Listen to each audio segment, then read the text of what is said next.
There's no feeling more intense than starting over. If you've broken your Scratch project moments after you've shared it, as I have, or you spent hours working on a project only to notice too late that one of your sprites has unexplainably gone missing. If you've made use of that difficult-to-name thing of thing block within the sensing category, amazingly useful but capable, due to a Scratch bug, of leaving you crying as it dumps all your scripts in one big unordered heap. If you've made real progress coding a game over the course of the week, only to come back the next day to discover you weren't even logged in, nothing has been saving. Starting over is harder than starting up. If you're not ready for that, like if you've already had a bad day at school, then what you're about to go through may be too much. Feel free to go away and come back. I'll be here.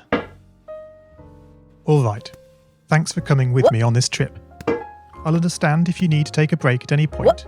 Just find a safe place to stop and remember to pause the game by pressing P. On Scratch you can find loads of remixed or reimagined recreations of existing games, and with good reason. George Bernard Shaw said, "Imitation is not just the sincerest form of flattery, it's the sincerest form of learning." This game is a recreation of a game that came out in 2017, titled Getting Over It with Bennett Foddy. That game in turn was a homage to a free game that came out in 2002. Both games involved dragging yourself, using a hammer, up a mountain assembled from assets and objects sourced from many other games. It seems appropriate then that, when trying to recreate Getting Over It in Scratch, that we should construct our mountain from the same assets used in literally millions of Scratch projects, the unmistakable contents of the Scratch costume library. Unlike Unity or Unreal, Scratch does not provide you with a built-in physics or 3D rendering engine. It has no state-of-the-art debugger, you can't even pause your scripts. We are forced to program old school. Our experience capped at 30 frames per second on a 480 by 360 pixel stage. But these very restrictions force us to experiment, to think out of the box, to grow as developers as we become masters of all things Scratch. And let's not forget, what we lack in technology, we make up for in community. This fantastic bunch of budding software engineers, building, learning, creating, playing, remixing, as diverse a group of people as the very Scratch assets we now so skillfully attempt to ascend.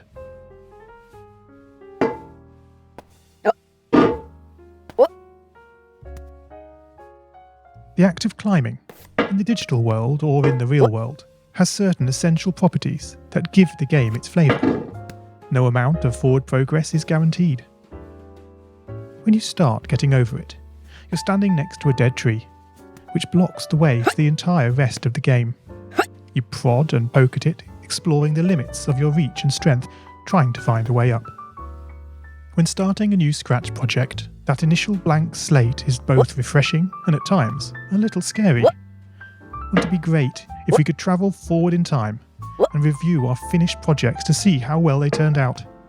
I certainly wish we could. The real draw of coding, what gives it that special zing, is the challenge of accomplishing something you've never done before.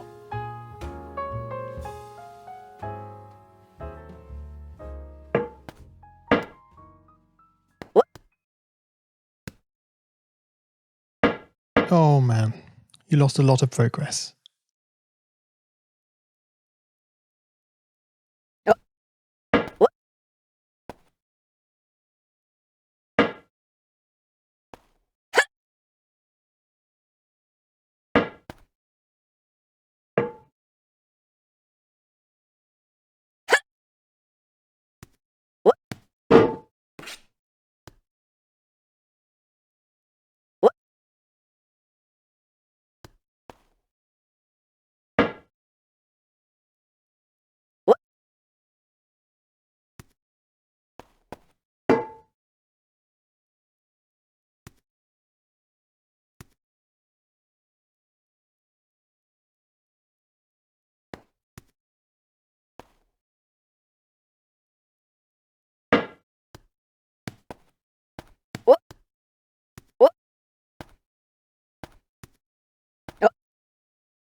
At this point, you don't want to fall into the trap of rushing into creating loads of content, designing all the levels, the player costumes, all the easier stuff that can be perfected later.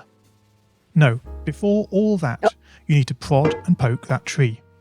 That is, understanding the coding difficulties you're expecting to face and try out any ideas to solve them. You may not be able to time travel, but at least this way you can get a good idea of how well your project is likely to go, and potentially save yourself a lot of time.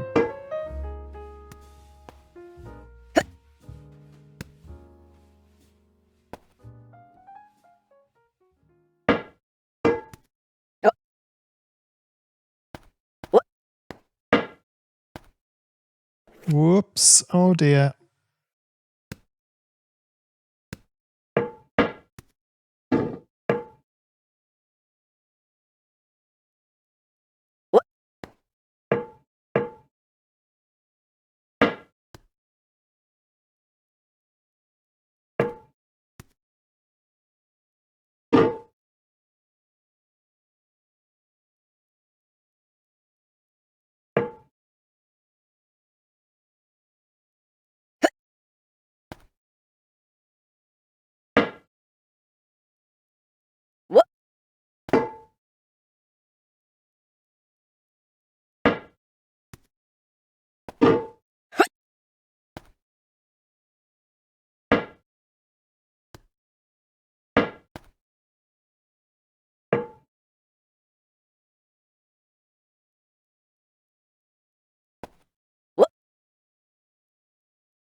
Oh no, not again.